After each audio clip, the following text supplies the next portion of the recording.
ನಮಸ್ತೆ ಕರುನಾಡು. ಭಾರತದಲ್ಲಿರುವ ಸಾಮಾನ್ಯ ಶಿರಡಿ ವಿಶ್ವ ಪ್ರಸಿದ್ಧವಾದುದು ಹೇಗೆ? ಎಲ್ಲ ಧರ್ಮಗಳೂ ಒಂದೇ, ನಾವೆಲ್ಲರೂ ಒಂದೇ ಎಂದು ಪ್ರೀತಿ ಮತ್ತು ಏಕತೆಯ ಸಂದೇಶ ಸಾರಿದ ಶ್ರೀ ಶಿರಡಿ ಸಾಯಿಬಾಬರು ಯಾರು? ಅವರು ಮಾಡಿದ ಪವಾಡಗಳೇನು? ಕುತೂಹಲ ಮೂಡಿಸುವ ಅವರ ಜೀವನ ಶೈಲಿ ಮತ್ತು ಅವರ ವ್ಯಕ್ತಿತ್ವದ ಬಗ್ಗೆ ನಿಮಗೆ ಗೊತ್ತೇ? ಈ ಎಲ್ಲ ವಿಷಯಗಳ ಕುರಿತು ನಾವಿಂದು ತಿಳಿಯೋಣ.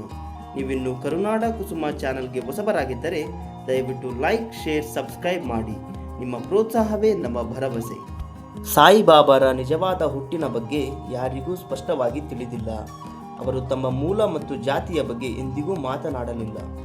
ಸಾಯಿಬಾಬಾ ಹೇಳಿದ ಒಂದೇ ಮಾತು, ಸಬ್ಕಾ ಮಾಲಿಕ್ ಏಕ್, ಎಲ್ಲರ ಒಡೆಯನು ಒಬ್ಬನೇ.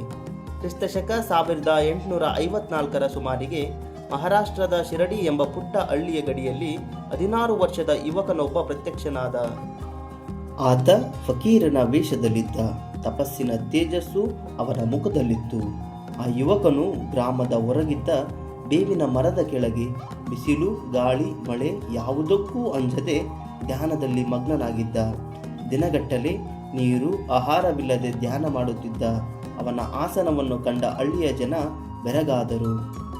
ಆ ಯುವಕನನ್ನು ಮೊದಲು ಗುರುತಿಸಿ ಬಾಬಾ ಸಾಯಿ ಎಂದು ಕರೆದವರು ಖಂಡೋಬಾ ದೇವಾಲಯದ ಅರ್ಚಕರಾದ ಮಳಸಾಪತಿ. ಅಂದಿನಿಂದ ಆ ಯುವಕ ಸಾಯಿಬಾಬಾ ಎಂದೇ ಪ್ರಸಿದ್ಧನಾದ. ಸಾಯಿಬಾಬಾ ಆರಂಭದಲ್ಲಿ 3 ವರ್ಷಗಳ ಕಾಲ ಶಿರಡಿಯಲ್ಲಿ ಇದ್ದು ನಂತರ ಇದ್ದಕ್ಕಿದ್ದಂತೆ ಕಣ್ಮರೆಯಾದರು. ಅವರ ಆ 1 ವರ್ಷದ ಜೀವನದ ಬಗ್ಗೆ ಯಾರಿಗೂ ತಿಳಿದಿಲ್ಲ. ಕೆಲವರ ಪ್ರಕಾರ ಅವರು ಝಾನ್ಸಿ ರಾಣಿ ಲಕ್ಷ್ಮೀಬಾಯಿಯ ಸೈನ್ಯದಲ್ಲಿ ಹೋರಾಡಿದ್ದರು. ಆದರೆ 1858ರಲ್ಲಿ ಸಾಯಿಬಾಬಾ ಶಿರಡಿಗೆ ಶಾಶ್ವತವಾಗಿ ಮರಳಿದರು. ಶಿರಡಿಗೆ ಮರಳಿದ ನಂತರ ಸಾಯಿಬಾಬಾ ತಮ್ಮ ನೆಲೆ ಕಂಡುಕೊಂಡದ್ದು ಒಂದು ಹಳೆಯ ಮತ್ತು ಆಳು ಬಿದ್ದ ಮಸೀದಿಯಲ್ಲಿ. ಆ ಮಸೀದಿಯನ್ನು ಬಾಬಾ ಪ್ರೀತಿಯಿಂದ ದ್ವಾರಕಾಮಯಿ ಎಂದೇ ಕರೆದರು. ಇದು ಸಾಯಿಬಾಬಾರ ಸಂಪೂರ್ಣ ಜೀವನದ ಕಾರ್ಯಕ್ಷೇತ್ರವಾಯಿತು. ಸಾಯಿಬಾಬಾ ಹಿಂದೂ, ಮುಸ್ಲಿಂ ಧರ್ಮಗಳ ಭೇದವಿಲ್ಲದೆ ಎಲ್ಲರಿಗೂ ಅಲ್ಲಿ ಆಶ್ರಯ ನೀಡಿದರು. ಮಸೀದಿಯೊಳಗೆ ನಿರಂತರವಾಗಿ ಉರಿಯುವ ಬೆಂಕಿಯನ್ನು ಸ್ಥಾಪಿಸಿದರು. ಆ ಬೆಂಕಿಯ ಭಸ್ಮವೇ ಭಕ್ತರಿಗೆ ರೋಗ ನಿವಾರಕ ಮತ್ತು ರಕ್ಷಾ ಕವಚವಾಯಿತು. ಅವರು ಎಂದಿಗೂ ಹಣವನ್ನು ಸ್ಪರ್ಶಿಸಲಿಲ್ಲ. ಪ್ರತಿದಿನ 5-6 ಮನೆಗಳಿಗೆ ಹೋಗಿ ಭಿಕ್ಷೆ ಬೇಡಿ ತಂದ ಆಹಾರವನ್ನೇ ಸೇವಿಸುತ್ತಿದ್ದರು. ಮೊದಲು ಆಹಾರವನ್ನು ಪ್ರಾಣಿಗಳಿಗೆ, ಪಕ್ಷಿಗಳಿಗೆ ಮತ್ತು ಭಕ್ತರಿಗೆ ಹಂಚಿ ಉಳಿದಿದ್ದನ್ನು ತಾವು ಸವಿಯುತ್ತಿದ್ದರು.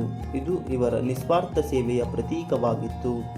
ಬಾಬಾ ದ್ವಾರಕಾಮಯಿಯಲ್ಲಿ ಮಲಗುತ್ತಿದ್ದರು. ಬೆಳಗ್ಗೆ ದಾರಿಯುದ್ದಕ್ಕೂ ಅಡ್ಡಾಡುತ್ತಾ ಭಜನೆ ಮಾಡುತ್ತಿದ್ದರು. ಅವರ ಬಳಿ ಇದ್ದದ್ದು ಒಂದೇ ಒಂದು ಹಳೆಯ ಉದ್ದನೆಯ ನಿಲುವಂಗಿ ಮತ್ತು ಕೈಯಲ್ಲಿ ಮರದ ಕೋಲು. ಅವರು ನಿಜವಾದ ಫಕೀರನಂತೆ ಬದುಕಿದರು. ಸಾಯಿಬಾಬಾ ಅವರ ಜೀವನವೆಂದರೆ ಪವಾಡಗಳೇ. ಅವರ ನುಡಿಮುತ್ತುಗಳು ಮಾತ್ರವಲ್ಲ, ಅವರ ಕಾರ್ಯಗಳು ಕೂಡ ಭಕ್ತರ ಜೀವನವನ್ನೇ ಬದಲಾಯಿಸುತ್ತಿದ್ದವು. ಸಾಯಿಬಾಬಾರ ಪ್ರಸಿದ್ಧ ಪವಾಡಗಳೆಂದರೆ, ಒಮ್ಮೆ ದೀಪಾವಳಿ ಹಬ್ಬಕ್ಕೆ ಎಣ್ಣೆ ಮಾರುವವರು ಎಣ್ಣೆ ಕೊಡಲು ನಿರಾಕರಿಸಿದಾಗ ಬಾಬಾ ಶಾಂತವಾಗಿ ದ್ವಾರಕಾಮಯಿಯ ದೀಪಗಳಿಗೆ ನೀರನ್ನೇ ಹಾಕಿ ತಮ್ಮ ದೈವ ಶಕ್ತಿಯಿಂದ ದೀಪಗಳನ್ನು ಉರಿಸಿದರು. ಭಕ್ತರು ತಮ್ಮ ಕಷ್ಟಗಳನ್ನು ಮನಸ್ಸಿನಲ್ಲಿ ನೆನೆದ ಕೂಡಲೇ ಬಾಬಾ ಅವರಿಗೆ ಸೂಕ್ತ ಸಲಹೆಯನ್ನು ನೀಡುತ್ತಿದ್ದರು ಅಥವಾ ತಮ್ಮ ಪವಾಡದ ಮೂಲಕ ಪರಿಹಾರ ಒದಗಿಸುತ್ತಿದ್ದರು.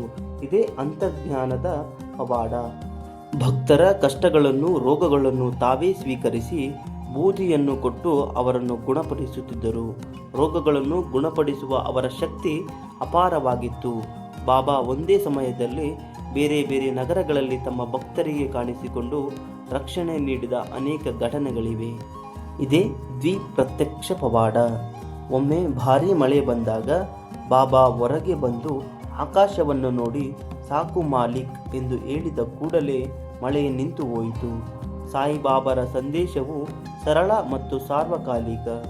ಪ್ರತಿಯೊಬ್ಬ ಮನುಷ್ಯನೂ ಮೊದಲು ಮಾನವೀಯತೆಯನ್ನು ಬೆಳೆಸಿಕೊಳ್ಳಬೇಕು ಎಂದು ಅವರು ಬೋಧಿಸಿದರು. ಶ್ರದ್ಧೆ ಮತ್ತು ಸಬೂರಿ, ವಿಶ್ವಾಸ ಮತ್ತು ತಾಳ್ಮೆ, ಇದು ಬಾಬಾರ ಪ್ರಮುಖ ಮಂತ್ರವಾಗಿತ್ತು. ಸಬ್ಕಾ ಮಾಲಿಕ್ ಏಕ್, ಎಲ್ಲರ ಒಡೆಯನೂ ಒಬ್ಬನೇ. ಹಿಂದೂ, ಮುಸ್ಲಿಂ ಸಾಮರಸ್ಯಕ್ಕೆ ಒತ್ತು ನೀಡಿದರು. ಪರೋಪಕಾರ, ಬಡವರಿಗೆ ಮತ್ತು ನಿರ್ಗತಿಕರಿಗೆ ಸಹಾಯ ಮಾಡಿ ಎಂದು ತಿಳಿಸಿದರು. ಬಾಬಾ ತಮ್ಮ ಭಕ್ತರಿಂದ ದಕ್ಷಿಣೆ ಪಡೆಯುತ್ತಿದ್ದರು. ಆದರೆ ಆ ಹಣವನ್ನು ಅಂದೇ ಬಡವರಿಗೆ, ಸತ್ಕಾರ್ಯಗಳಿಗೆ ಹಂಚಿಬಿಡುತ್ತಿದ್ದರು. ಸಾಯಿಬಾಬಾ ತಮ್ಮ ಜೀವನದ ಅಂತ್ಯವನ್ನು ಮೊದಲೇ ತಿಳಿದಿದ್ದರು. ಕ್ರಿಸ್ತಶಕ ಅಕ್ಟೋಬರ್ 15, 1918 ವಿಜಯದಶಮಿಯ ದಿನದಂದು ಬಾಬಾ ತಾವು ಕಟ್ಟಿಸಿದ ಬೂಟಿವಾಡದಲ್ಲಿ ತಮ್ಮ ದೇಹವನ್ನು ತ್ಯಜಿಸಿದರು. ಅಂದು ಅವರು ತಮ್ಮ ಪರಮ ಭಕ್ತರಾದ ಲಕ್ಷ್ಮೀಬಾಯಿ ಶಿಂದೆ ಅವರಿಗೆ 9 ರೂಪಾಯಿಗಳ ದಕ್ಷಿಣೆ ನೀಡಿ, ನಾನು ಹೋಗುತ್ತಿದ್ದೇನೆ, ಯಾರೂ ಭಯಪಡಬೇಡಿ ಎಂದು ಅಭಯ ನೀಡಿದರು. ಸಾಯಿಬಾಬಾರ ಈ ಮಾಹಿತಿ ನಿಮಗೆ ಇಷ್ಟವಾದರೆ ದಯವಿಟ್ಟು ಲೈಕ್, ಶೇರ್, ಸಬ್ಸ್ಕ್ರೈಬ್ ಮಾಡಿ. ಮುಂದಿನ ವಿಡಿಯೋದಲ್ಲಿ ಸಿಗೋಣ. ಧನ್ಯವಾದಗಳು.